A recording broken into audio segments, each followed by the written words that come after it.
Yeah. Okay. Hi, everyone. I am Lara Lillibridge. I am the author of The Truth About Unringing Phones, and I am joined today by Audrey Jean, who is the author of Dear Dad, You're Dead, Dear Dad, You're Dad. And both of our books are about having a complicated, not always positive relationship with the father who dies. And when I read her book, I'm like, oh my God, I so have to have a conversation with you. So I asked her here and I thought we would do it on Zoom. Thank you so Uh, much. Thank you for joining me. And, our books are really similar in a lot Mhm. of ways. And I think that, like, for me, when my father died, it was hard because people were like, I'm so sorry, or may his memory be a blessing, or he'll live in your heart forever. And like, none of that resonated with me. Yeah. It was like everything you never got, you now can never, you have no hope of ever getting again. And that was the reality of it. Mhm. You only Um, have the memories that up until that point have been shared, and there's never going to be any new ones made. That's a struggle. well, and that can be a good thing too, though. I mean, to Yeah, be exactly. honest with you. Yeah.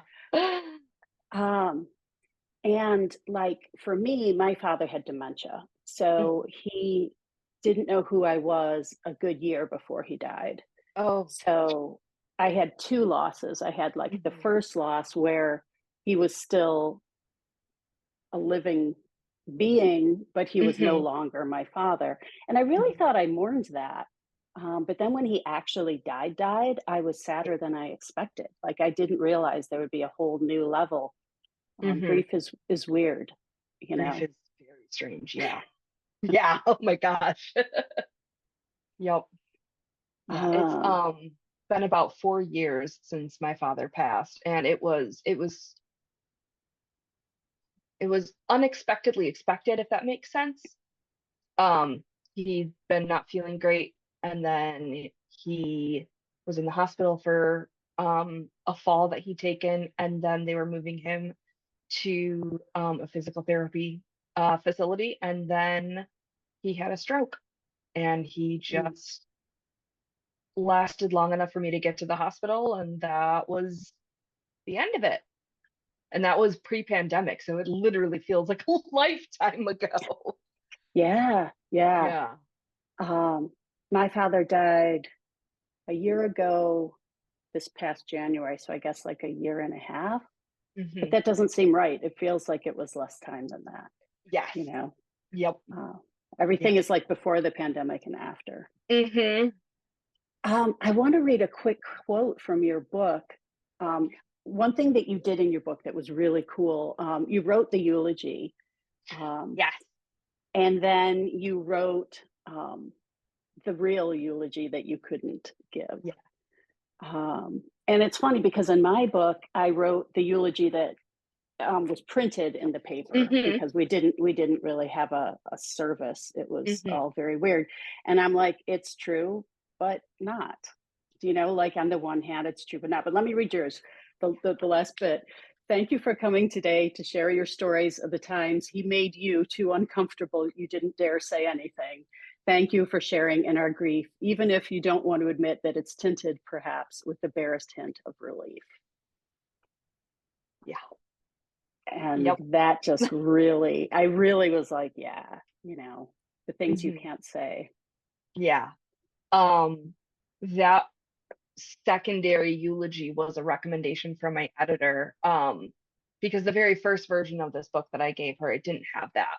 And she was like, I think that because you have so many mixed emotions, and I mean, you Yeah. balance that line beautifully in your book about, I have these expectations of what I'm supposed to be, and I have the reality of how I feel.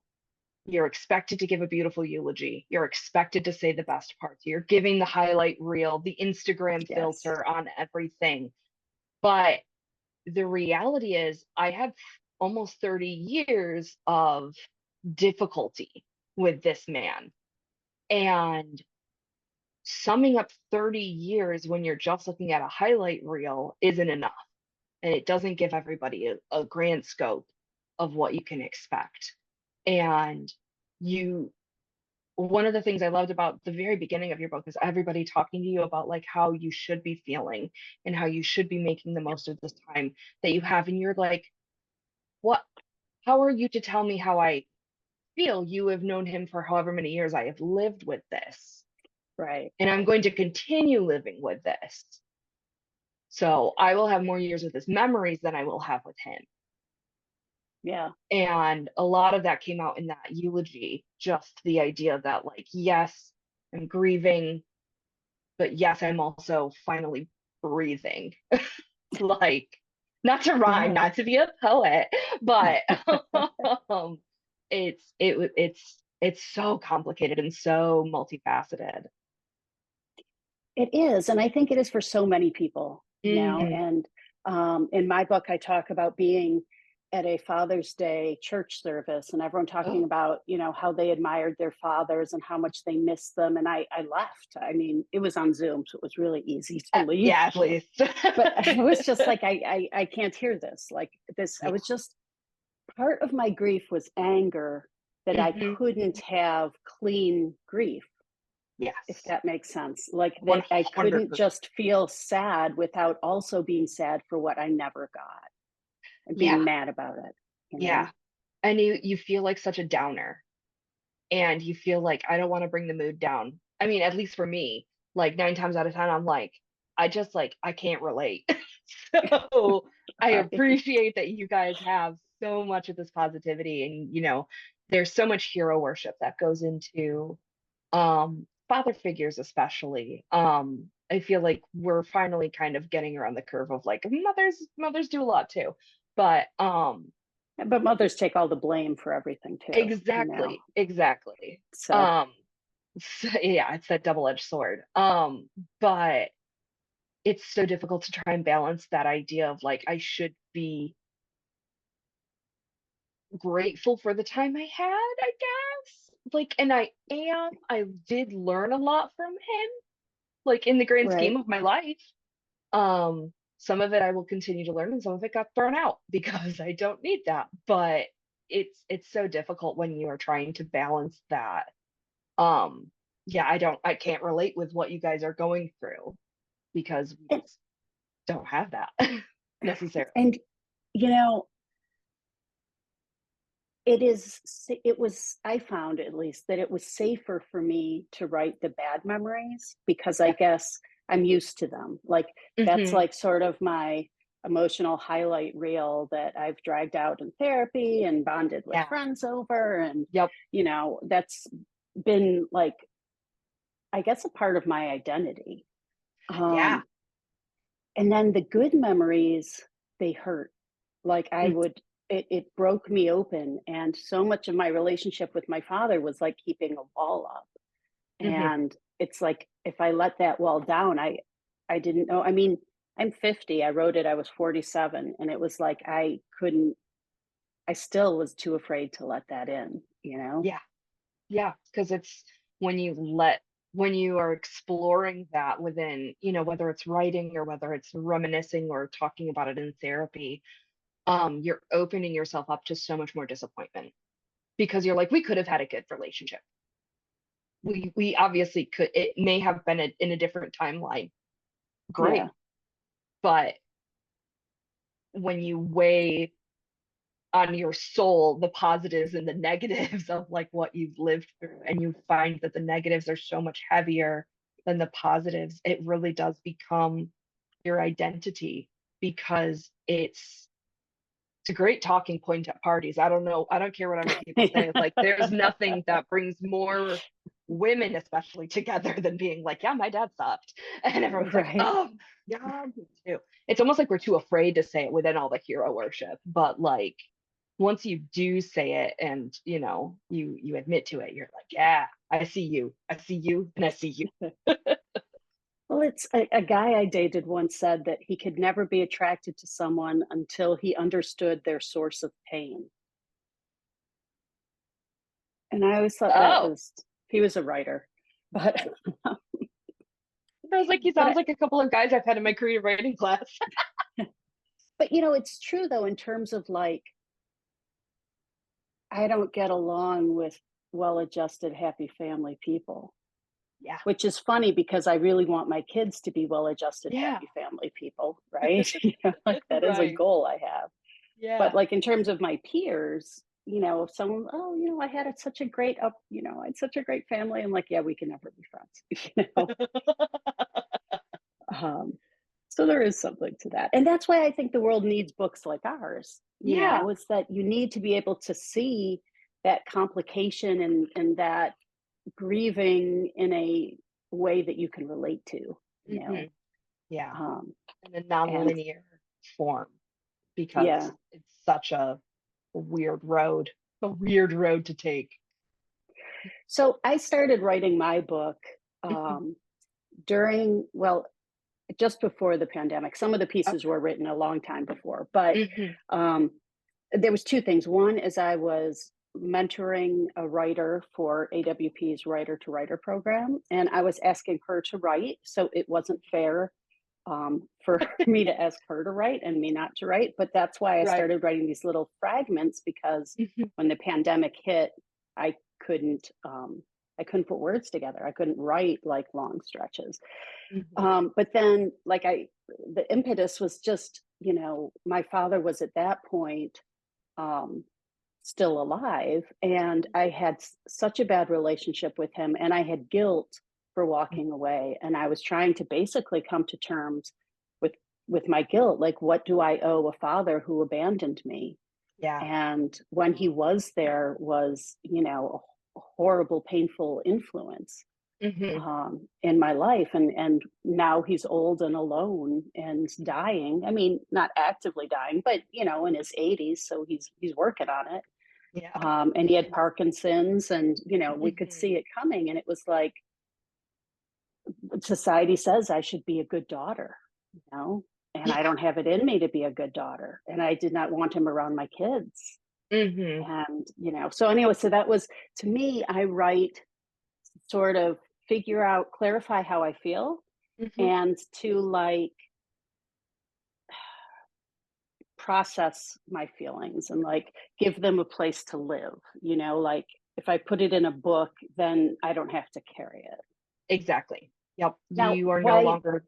Oh, I'm sorry. Yeah, no, no, but I was going to say, so tell us, how you started, how this book came to be for you. Yeah, for sure. Well, what I was gonna say is when you do put it into a book, it's no longer just your burden to bear.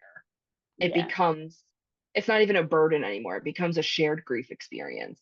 And that's like the best thing about like for me having written this is just again the people that have come forward and been like, hey, my dad sucked, or my mom sucked, or my, Right, right. whomever it was, my childhood was not Hallmark like we're expected it to be.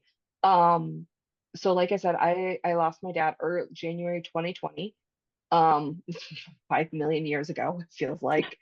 And when the pandemic hit, I felt myself getting a lot of anxiety over the way that he left this world, which was very sudden and like without a lot of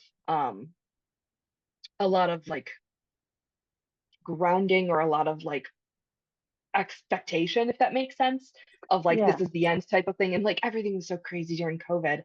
Um, but it and I started seeing a therapist for the first time, and a lot of it just came out about how I was feeling and what was going on in my life. And it wasn't until last year where I was talking to my second therapist, and she's like, have you ever thought about like writing any of this down? And I was like, no, writing is the one good thing I have that doesn't involve my father.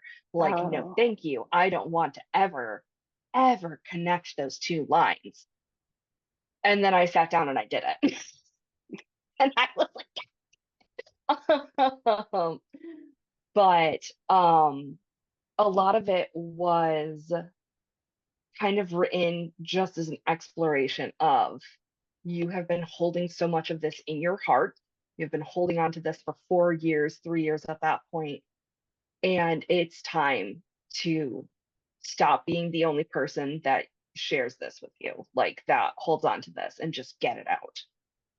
So it was a therapy experiment at first, and it was just this way of me putting my thoughts and my feelings onto paper, because for so long leading up to before he passed, people were like, you should be grateful for all the time you have with your father, and like he's still there, and and No. it's like, in some ways I am grateful, but I'm more grateful to get away at this point.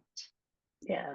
And it's just like balancing that expectation of, yes, I technically came from him. I wouldn't be here if not for him. I guess we can all agree that. But he was not a man who made life better for me, for his partners, for his stepchildren. Like, that just is just not that person.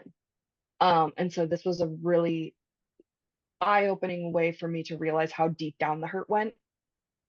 Um, and to connect with like my half sister over it, who grew up with me in the same house, and to again find that connection with other people. So then I self-published it in March of this year, and yeah, it's just been a crazy, like, it's still weird to me that it's published and that we're having this conversation right now. I'm like, are you sure me? But like, it's, yeah, that was like a Um, super long-winded way of talking about that. I'm sorry. no, it's fine. I think for me, like the first draft was emotional and hard. But Hmm. then when I started editing and revising and looking Hmm. at it as like a piece of art, Hmm. then I got the distance from it. Then it Okay. wasn't as haunting. I don't know if you Yeah. had that experience or not, but it's like you wind up reading it, I mean, 100 times before you publish it. Like Right. you just read it Exactly. over and over and over and over. Yeah. Yep. And with this one being poetry, I was like, okay, like, there's forms that I want the words to be shaped in, and there are different like ways that I want to present this information, because in my brain this makes sense, and this is the way I want your eye to move around the page. Along with the reflections and essays that are in it, that are like more, hey, this is like a snapshot of like the memories that I do cherish and hold on to, like the one about learning about cannibalism at church, I love from my that. And father. see, that was like a happy, to me, Yeah. maybe not to everyone, but to me, I'm No, my like, mom read this that is and like she was like, a I bonding can't moment. believe he did this. And I was like, Patricia, my love. Um, but yeah, it was nice to be able to get some distance. I did find that once I started writing, it was really difficult to stop. It was like, oh, I have a lot to say on this. Oops. And, when you talk about it being poetry, I mean, it's essays, reflections, poetry, but you have like the structure is so cool. Like you have what I guess from creative writing we would call like a hermit crab essay, Yeah. which is like taking the form of something else. You have this, tarot section, you have a recipe, you have um it's like the kind of writing that I like that, like when I do it I feel like it's almost cheating, like Oh, okay. Interesting. because it's fun, it doesn't feel like Yeah. work to me. Okay. um But is that like indicative of how all of your writing is? Because like that's pretty much everything I write is kind of like that now. I shouldn't say Yeah. everything, but a lot of it. Or, does it depend on what you're writing? Um, for me, I think it depends on what the subject matter is. And like, do I want it to be kind of playful? Do I want it to be, um, do I want there to be more blank space than there is black space? Yeah. Um, that's something that I love about poetry, is how much that blank page works in your advantage. And like what I loved about like reading yours, just like the short little vignettes, I like, those are the ones that took my breath away. Everything was incredible. Like, just Lara, amazing, No, thanks. genuinely. But it's when you are balancing all that empty space on the page. That was what I really liked playing with the most. The recipe one was I was thumbing through one of my grandmother's old recipe books that she gave us, and my grandmother had impeccable handwriting. And Mm. there were just these little lines about like, make sure you do this and make sure you do this. And I was just like, oh, well, what if we made that bad? Like, um, I don't know. It's kind of whatever comes to me in the moment and whatever I feel like is indicative of how I want other people to feel. I don't know if that makes sense. Um, but like with the tarot spreads, I've been doing tarot since I was in middle school. And so I was like, okay, this is a main part of the book itself. Or these archetypes that we work with. So I wanted to really pay homage to like these are the type of spreads that we try to use to foretell who we're going to fall in love with. How is our year going to go? How is all of this? And what if we could use it for trauma? Like, what if I could, use it to find out if the man that I'm dating is going to be like my father? Like, that Yeah. would be great because that's what I really want to know. Right. Yeah. And yeah, because I do look at that, or I have looked at that in my long-term partners, and I've looked at Hmm. it in myself. Like Hmm. when I don't even remember if this is in the book or not, but I was in my 20s. My dad gave me a book called "So My Father's a Sexaholic. What Does That Make Me?" And I threw it out because I'm like, Oh, oh, and then he wrote at the beginning, Lara, your problem is on page 26 or whatever the page number was. And I just threw what? it out because I didn't want to know what that made me, But that was my fear, was that like, what if I'm harboring some gene that, Mm-hmm. Yes. that I got from him. I was just And, gonna look at my notes. I was like, I remembered that. But yeah, um, it's so scary because like there is such a lineage feel about like when you're writing about, I mean, I would be writing about my dad's anger and I was like, oh, I do that. And I'm like, yeah. I don't like that.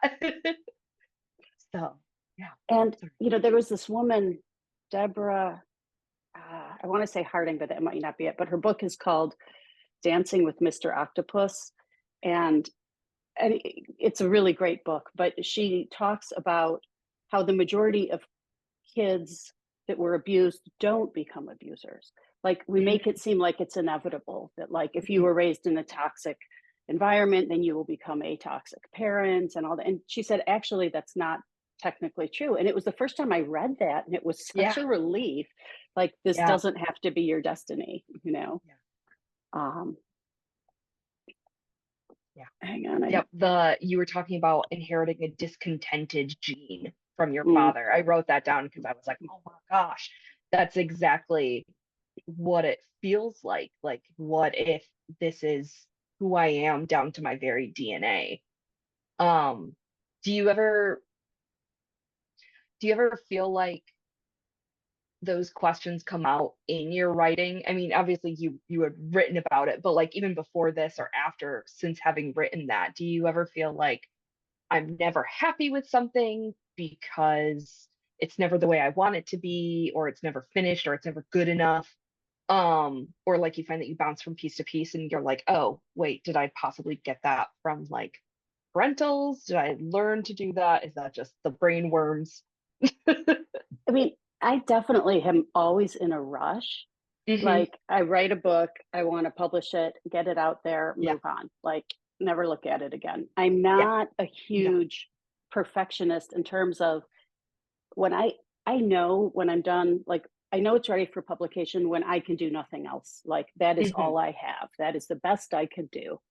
Hmm. And this one writer, her name's Kao Kalia Yang, she said, your book is like a snapshot of who you were when you wrote it. And, the book you would write now or 10 Hmm. years from now is going to be different because you're a different person. But that doesn't mean that that book that you wrote 5 years ago or whatever was bad. It's, you got to love your younger versions. Yeah. And that I thought was really cool. But definitely, like, I mean, imposter syndrome, Oh, absolutely. Yeah. And if I don't publish it right away, like if I write like an essay or, like a column or something, if I don't submit it somewhere right away, I never will. I'll just be like, it probably wasn't, good enough, or Interesting. it's not Okay. timely. Or so definitely like my push to like get stuff out is Hmm. perhaps a way to combat that Yeah. imposter syndrome. Like if I sit on it too long and think about it too much, I might talk myself out of it, Yeah. you know? That I completely get that. Yeah. Um, but I think I really thought when I was a kid that my parents like were this level of grown up that one day I would wake up and like have all these answers and feel self-assured, and it seems to me the only people that are self-assured are people that shouldn't be, you know? Yeah. Like they're really sort of the assholes. I mean, not all the time, but the rest of us like feel like imposters all the time. At least Hmm. the people that I associate with and the parents that I am friends with, that are my Yeah. generation, we're all like, geez, we're like making this up as we go along. Right. Yeah. Nobody has an Yeah. idea of what to And do. you're making the best decision you can. Yeah. And I can give that grace to my mother that she made the Hmm. best decision she could. I cannot give that grace to my father, because I don't think he was intentional about anything. I Hmm. think he was self-centered. I think he was a narcissist, Hmm. and I don't think that he, put really any thought into the things he said. Yeah. Yeah. Um, Assigning the benefit of the doubt assumes that the person is doubt worthy. When they are narcissistic, they don't doubt themselves. They don't, you know what I mean? They don't think of themselves as incorrect. It's the world that's incorrect around them. yeah, Um, yeah, they it's don't get the benefit of the doubt because they don't well, give that like to anybody else. one of the quotes that I wrote down today from your book. It said, "I learned at least 10 new words for fat when out clothes shopping with him. Experienced my first heartbreak coming home to find our family cats had been given away, and learned how to starve myself of affection so it could never be taken away or used against me." And like that first part, like the 10 new words for fat, like, God, I hope that wasn't his idea of good parenting. Like I can't give that the benefit of the doubt. That's Right, inexcusable.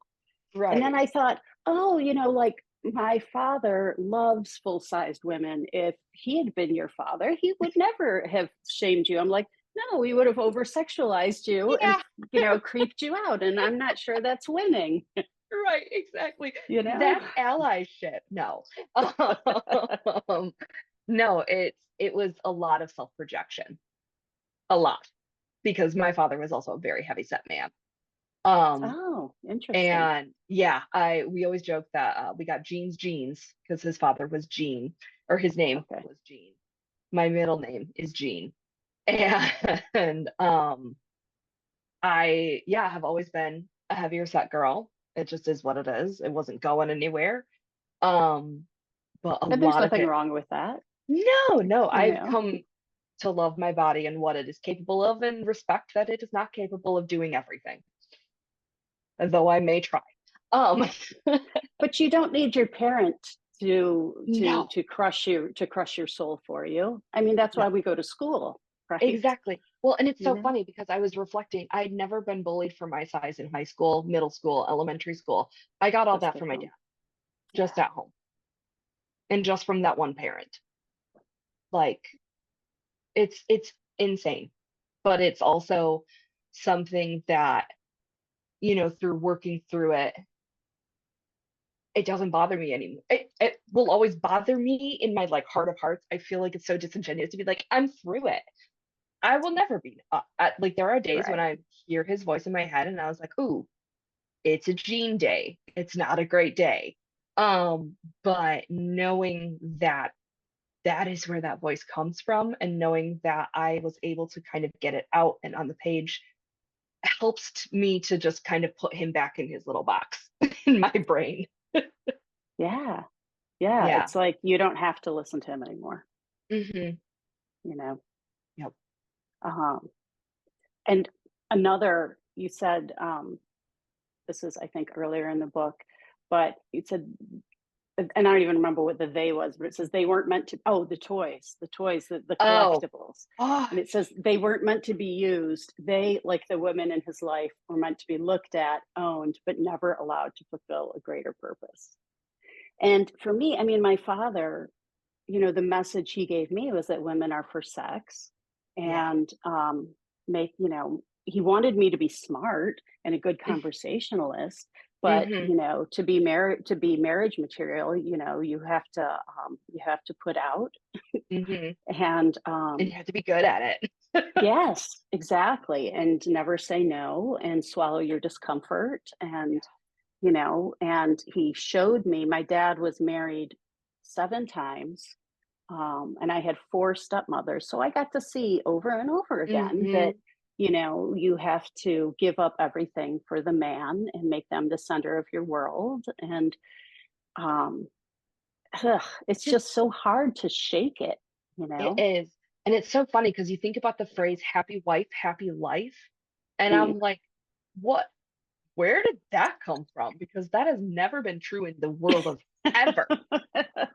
Like, I'm Right. sure for some people making your wife happy is great, but like growing up, my Yeah. poor mom was miserable. Like, you know what I Yeah. mean? And your mom was very unhappy. And obviously his other Absolutely. exes were very unhappy. Yeah. Like, if all of that is supposed to be true, that like keeping your wife happy or keeping, is the secret to a happy marriage or whatever. Jeez. Yeah. I Where think does I that think lead? many people are missing out on that then. Yeah. Yeah. And, neither of us talk about our mothers much in these books. I mean, for Hmm. me, I wrote my first book about my mother, so I kind of got a lot of that Oh, out. gotcha. Hmm. And I'm sure my next book will be about her again. But, you know, I don't know if there's times in my life that I placed blame on my mother for not Hmm. standing up, not being strong, not, Hmm. saying anything. But, it's easy, like you just said, they were miserable too. Hmm. They were also caught in the web of walking on eggshells and trying to keep the man happy, or Yeah. Keep the family whatever, happy, keep keep the everybody, family together. And yeah, yeah. There's so much when you are the abused that not only is the expectation for you to keep your abuser happy, but you are also keeping them happy means keeping your children safe. Keeping them happy means yeah, keeping your family together. yeah, If you come from a religious background, especially, that is so hard to shake. That idea of, I said yes to you forever. And my mother came from a very religious background. And my father was her second husband. And that created a lot of friction with my grandmother, um, because of that religious background, and my grandfather at the time. And I think about, you know, in my darkest times, I hope to have the same bravery that she had to walk away. And yeah, maybe she could have walked away sooner. Maybe she could have, done more, but like she was growing up at the same time that I was, and she yeah, was doing her best to shield me from the worst of it. So there's there's a lot of grace again given and a lot of benefit of the doubt given yeah, for somebody who is abused, because there's that built-in camaraderie almost of like, hey, we yeah. know each other. We We've survived. we've been in the trenches together, right? Right, exactly. Exactly. Yeah. Well, I feel like I am keeping you on record too long here. I want to give you a chance if there's anything that you want to say before we wrap it up, or anything that you wanted to ask me, because I talk a lot. No, In my family, it's if you'll never get the chance again. So I I just know. interrupt and jump right in there, and That's the exact same way. I'm like, okay, I'm done. It's okay. Well, I want to say thank you, first of all, from like the bottom of my heart, for having me on and talking about this, because this is a difficult like topic to talk about. But also for sharing your work with me, like getting to read The Truth About Unringing Phones. It's like I said, I really enjoy savoring it, and I'm loving writing all of the parts that are just breathtaking to like No. both in like how beautifully you capture them and you can feel them, and also like taking my breath away because I'm like, holy God, this guy was awful. So like killing it, Lara. Well, I feel the same way about your book. And, when I got to the end, I was just like, oh, yes. Like it was just because, with a sad book, or any kind of trauma writing, you Mhm. know, the reader has to know that there's going to be a payoff, Yeah. um, and personally, and it's hard when you don't have a happy ending with a parent, but you were able, without spoilers, to give me that feeling, that uplifting feeling that I was Mhm. looking for at the end of just like, yeah, like you got out, you're okay, Yeah, I made it out alive. yeah. It's funny because that very last poem was a last minute addition. Like it Hmm. was the book was pretty much done.